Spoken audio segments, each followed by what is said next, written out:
Buat teman-teman nih yang lagi galau cara memperbaiki atau menyembuhkan beberapa tanaman hiasnya di rumah, atau tanaman-tanaman hortikultura ataupun tanaman buah ya, yang sedang mengalami penyakit jamur atau serangan hama kutu, lalu serangan hama-hama yang lainnya, atau penyakit jamur busuk akar, busuk batang, dan lain sebagainya. Pokoknya macam-macam dah. Pokoknya itu membuat stres kita ya.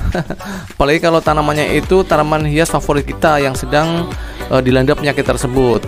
Nah, untuk itu saya akan memberikan tips ya untuk video kali ini, yaitu peralatan perang yang apa sih yang wajib kita punya dalam merawat tanaman-tanaman kita di rumah, guys. Syarat-syarat untuk pencampuran insektisida misalkan merek A dan merek B seperti ini ya. Beda merek itu syaratnya apa? Nah, jangan asal campur ya. Pertama yang kita wajib ketahui adalah kedua dari insektisida ini mempunyai bahan aktif yang berbeda. Misalkan Marsal ya, bahan aktifnya adalah karbosulfan. Nah, teman-teman bisa baca ya di bahan aktifnya. Kalau pengen tahu tentang suatu bahan aktif dari suatu insektisida, produk insektisida, kita bisa lihat di labelnya. Ini adalah karbosulfan 200 untuk bahan aktif Marsal. Lalu yang Curacron, nah bahan aktif Curacron adalah Profenofos ya. Di sini teman-teman bisa baca kalau pengen tahu. Nah, dari syarat pertama adalah beda bahan aktif, jangan sama bahan aktifnya ya. Nanti kalau dicampur dia akan menjadi resisten atau kebal untuk kutunya. Jadi kutunya itu akan semakin kuat karena hanya mencampur dari bahan aktif yang sama. Kalau bisa dua bahan aktif ini digilir, jadi seminggu ini pakai ini, seminggu kedua pakai ini, dan ketiga pakai ini, keempat pakai ini, seterusnya. Karena untuk mencegah namanya resisten atau kekebalan pada hama kutu yang menyerangnya.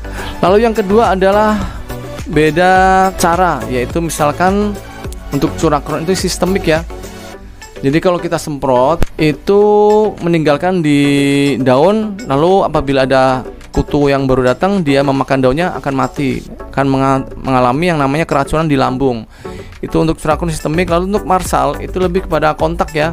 Jadi kalau ada kutu kita semprot lalu mati. Kalau datang lagi kemungkinan hama kutunya tidak akan kenapa-kenapa ya, karena sifatnya kontak. Nah, sekali lagi itu beda sifat ya untuk kedua jenis insektisida ini.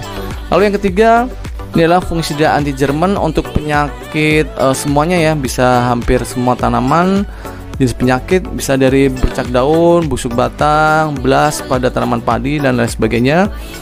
Ini sistemik. Lalu yang kedua adalah antrakol ya.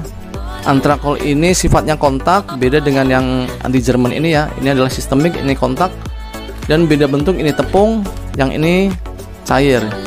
Bahan aktif tentunya beda ya, bahan aktif antara kedua fungisida ini, dan itulah bisa dicampur. Lalu untuk sasarannya juga lebih majemuk untuk anti Jerman ya, lebih banyak semuanya bisa didapatkan dari semua penyakit fungisida. Ini lalu untuk antrakol lebih ke sasaran pada penyakit pembusukan ya, busuk akar, busuk daun, busuk batang, busuk daun. Untuk antrakol ini oke banget, untuk bercak daun oke antrakol. Jadi sasarannya lebih beda. Lalu saya punya fungisida satu lagi. Nah, ini adalah Nimrod. Nimrod ini spesialis di sasaran yaitu embun tepung, yaitu teman-teman yang mempunyai alokasi yang mempunyai bercak-bercak putih seperti dikasih tepung ya di bagian daunnya. Nah, ini bisa dipakai untuk fungisida Nimrod ini. Jadi sasarannya lebih spesialis ke jamur yang berbeda. Jadi itulah syarat untuk pencampuran dari insektisida dan fungisida kimia yang bisa kita lakukan.